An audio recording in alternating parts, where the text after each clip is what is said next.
Hey guys, welcome back to our channel. In this video I'm going to tell you how to fix ChatGPT at capacity error. So basically I'm just saying that sometimes it has been written that over here at the chat that your ChatGPT has been fully occupy all the space and you do not have any one of that over here, just a written part over here. If it does happen, what you have to do, I'm going to show you that. So for that I'm just going to show that so many people are using ChatGPT and sometimes they may be the server down. In order to check your server, you have to just go to over here and just click for just backward arrow and just click for ChatGPT over here, and you have to just click on detector, down detector, full name over here, and click on the first one over here.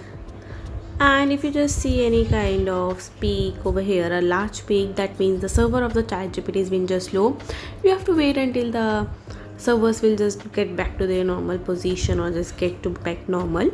Another thing which you can do is you can just go to the ChatGPT over here and you can just refresh it as many times you can. Sometimes they may be at the point just allow you to enter that on point. So that's all for this video. I hope this video was a great help to you. If you find this video helpful, please do share with your friends and don't forget to subscribe to our channel. Thanks for watching the video. Have a nice day.